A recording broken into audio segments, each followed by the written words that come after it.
So what you just saw there kind of looked like a door-to-door salesman, and I bought a big scan tool off of him. Well, that's not what happened. I took it back. That's the one that was stolen from me, and I'm very glad to say we got it back. My name is Arun Kumar, and I am the driver, and you're watching Driven Diary, episode 39. What is Driven Diary? It's the documentation of my life as I work to build a billion-dollar automotive services brand with Driven Auto Co. Check out drivenautoco.com to see everything that we are doing. In this week's episode, we have a new specialty, bronze wheels on lifted Sequoias. We have a really strong week in sales, and I'm shopping for a new car. Let's get to the video.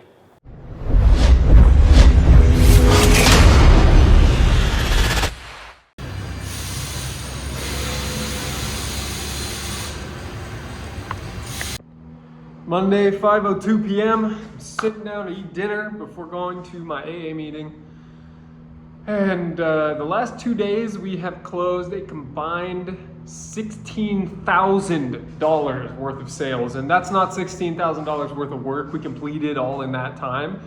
But we were falling a bit behind from our monthly goal of $86,000, but we made a huge comeback over the last 2 working days, which is very exciting.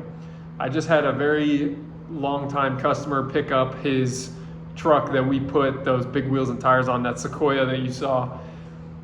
That thing looks awesome. I really like Toyota big Tundras and Sequoias on 35s. I think they look super aggressive. I'm a big fan. I got a ton of sleep yesterday, and the best thing ever happened today unrelated to my sleep. Somebody tried to sell us our stolen scan tool, the most valuable one, the $7,000 scan tool that was stolen. The guy tried to sell it back to us. So you're gonna see some clips right now of that happening, of this guy coming into the shop and trying to sell me my own scan tool. I look up the registration on the device, and I tell my technician to call the cops. And fortunately, the cops did not make it in time to catch the guy, but we got our tool back. So that feels very good. One less thing stolen. No, who did? Right up. Okay, well, you're gonna have to show the cops. Is he right here? You have another for me?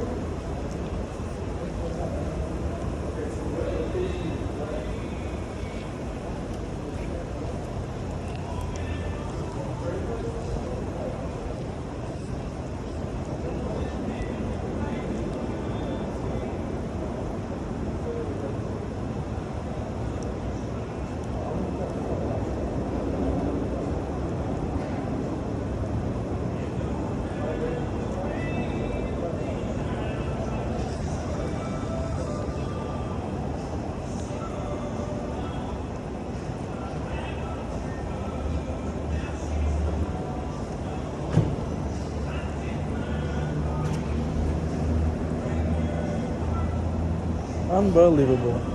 Tom is smart. I just looked up, you got it.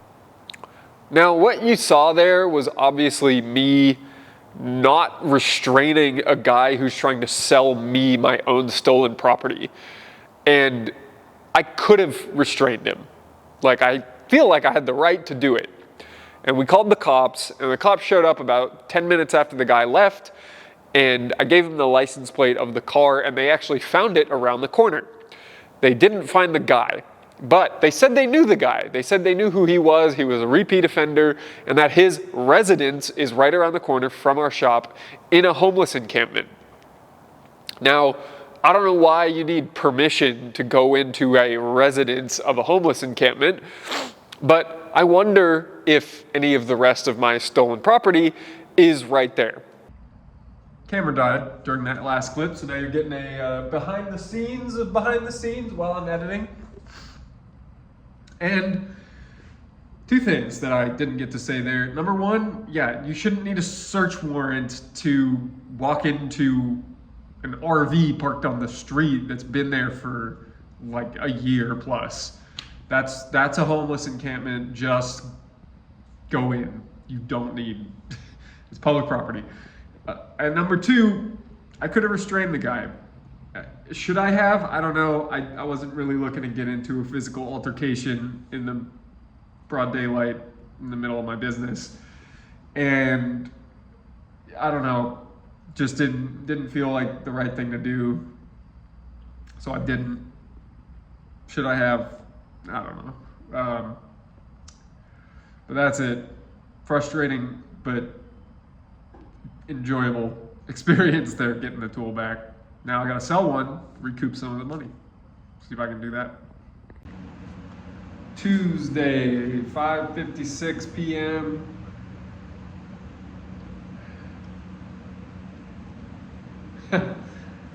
We had what is potentially our first undiagnosable car come through the shop. It's that red 300ZX you've seen for the past couple of weeks. And we're gonna run one more test on it tomorrow. If that test is inconclusive, then we're gonna ship it, because we billed $220 on what is now 12 hours of work. So, poorly executed job on all fronts. I screwed that up. So, told the customer what's going on. He's okay with that plan of run one more test. If it's conclusive, we'll do the repair. If it's not, then we won't. Busy day at the shop. Lots of backlogged work getting done. Is what it is. Pissed off about that, but still working on everything else. Got SBA loan progress. Got confirmation of the final insurance check today. Should have my credit card payment coming from the ex-client that owes me money tomorrow.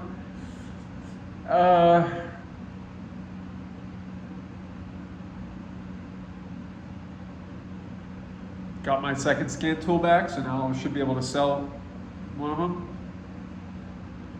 Make a little more money.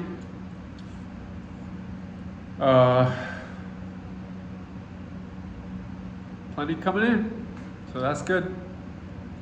Need to hire a third tech.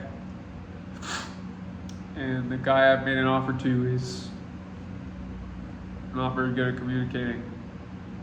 So, just about ready to revoke it. I give him one warning, call it. And my allergies are terrible. So, that's it, I think, for now. Just plenty to do. I'm gonna be here at the shop till late tonight, and then I will be working out after I get home at 9:30 or something like that. So, long day ahead. Plenty more Schwartz Advisors work to do, AA stuff. So, I like that I feel like my days are very full.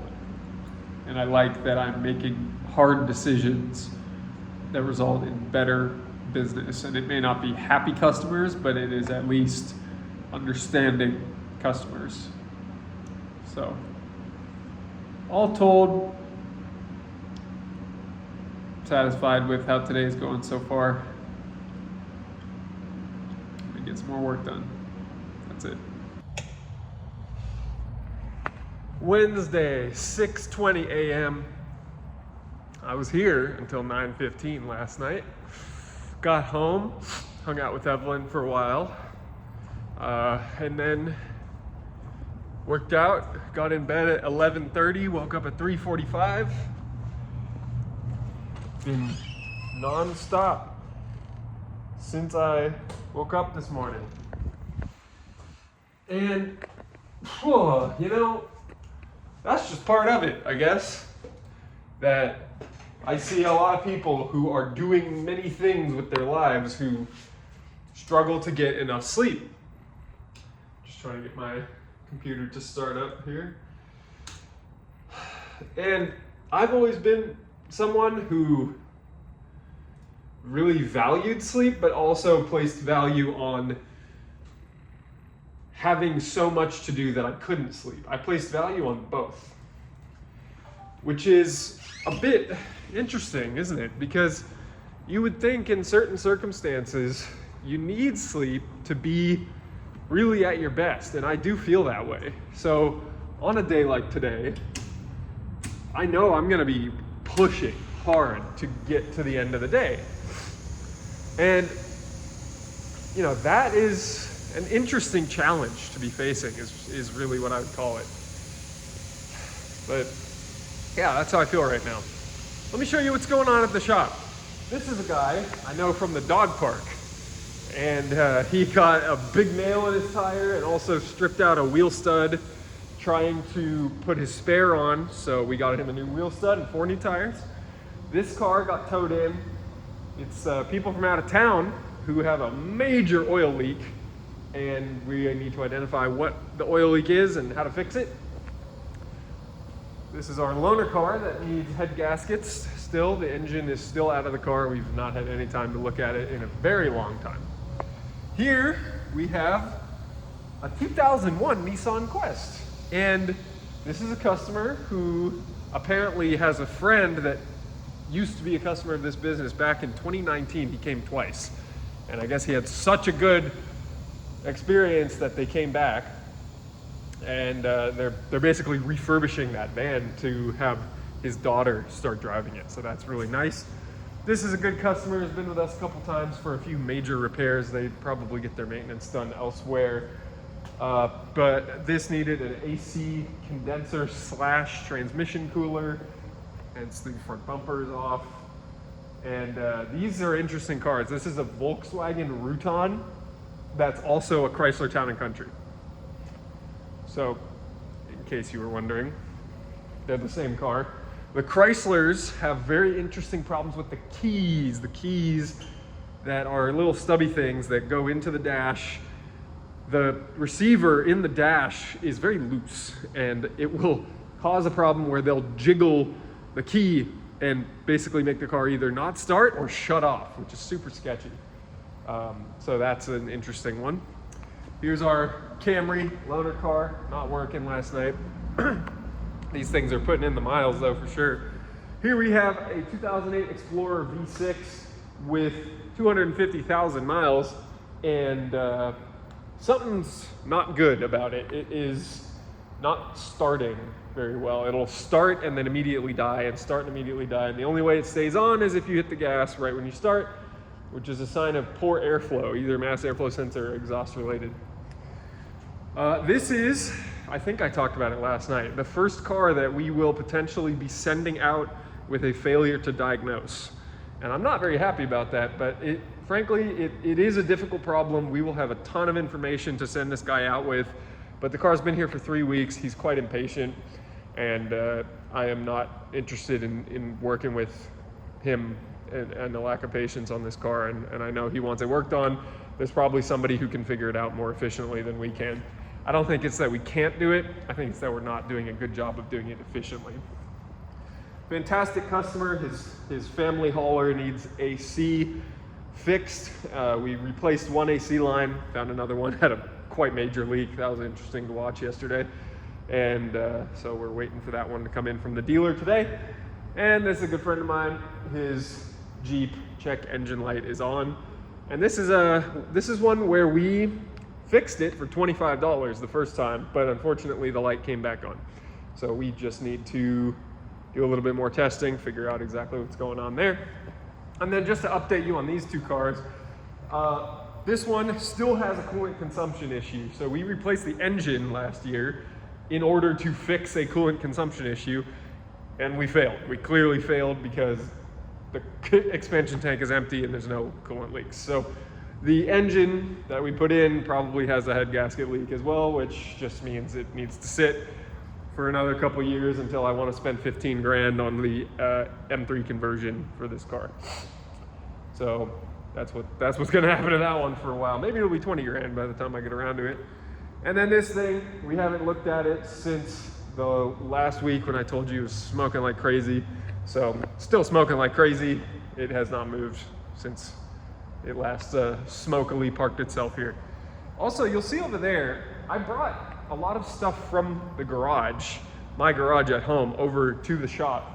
And I did that to make room for a bigger car in the garage. The Passat currently lives in the garage, and it doesn't need to. It's not necessarily in the best condition ever, body, cosmetically, and all that. So it doesn't need to be in the garage. Like, I don't care about it to that extent.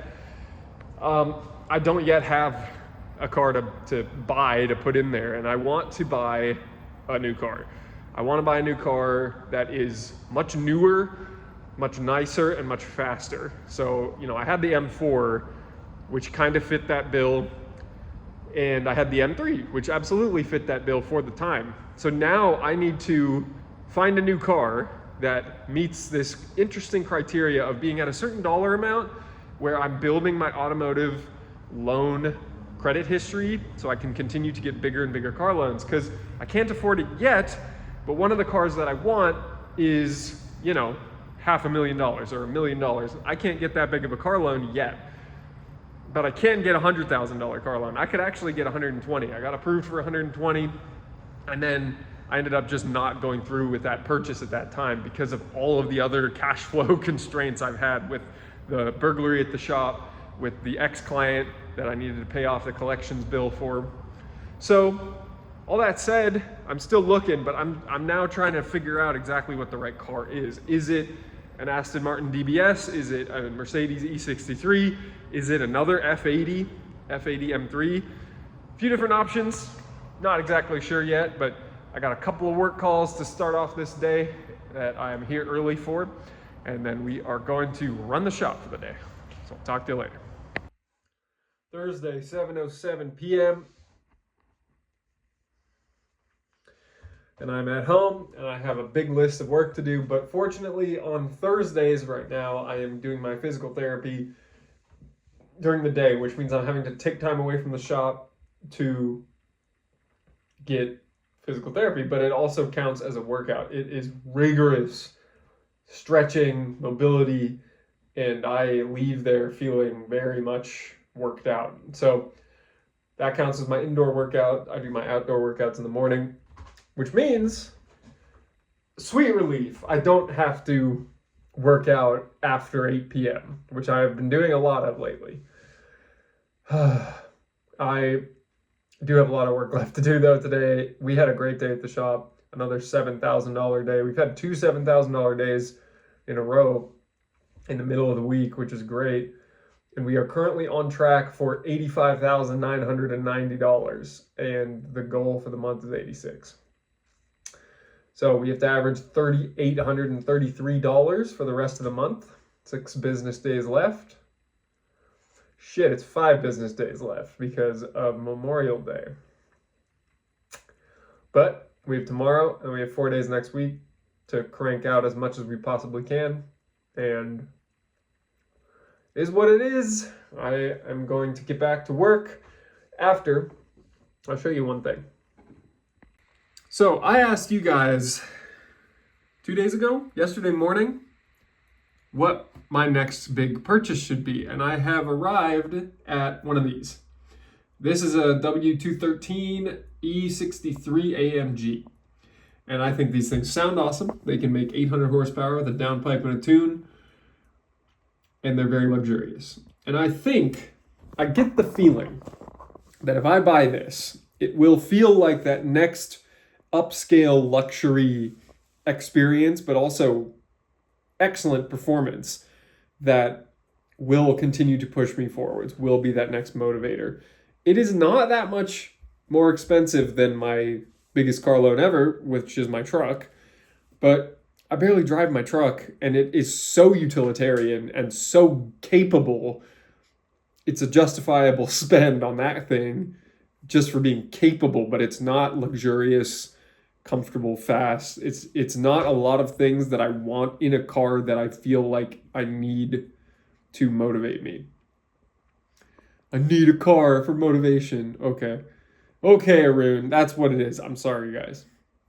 So that's what I'm looking at. These go from anywhere from 50,000 for a higher mileage one, clean still, but high miles, to 100, close to 100,000 for a really low mile one. And I would like to spend 60, 65, 70. I think get one that's a bit more depreciated, and it'll stay depreciated. But I don't know, maybe you get a really good one and you don't drive it very much, which I probably wouldn't because of the dog. And then I just lay low, whatever I'm trying to say. Then I just sell it in not too much time, but it won't have depreciated very much. It won't have depreciated over time because it is a good condition car. I don't know. I've gone through a lot of ideas lately, but I'm going to call it there, get back to work. Plenty to do tonight. I have a call at 7:30 p.m. and I have a 6:30 a.m. call tomorrow. So plenty to do. Keep working.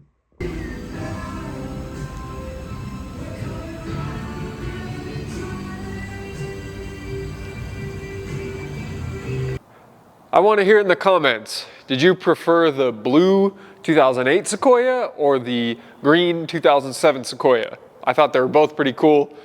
I think I like the older body style a bit more, but I like the bigness and the wheels on the newer one. Let me know what you think. And we're back to the behind the scenes clip to say thank you for watching Driven Diary episode 39. Very much appreciate anybody who makes it all the way to the end. If you want some apparel from there, that's We Are Driven apparel, like this fantastic t-shirt. Got a lot of those over there. If you want one, leave a comment below and I will get in touch with you somehow and send you one. Why not? Got plenty of cool apparel over there that I never promote. So go get it. And in other news, don't forget to subscribe, like, comment, all that good stuff. I'll see you next week. Until then, stay driven.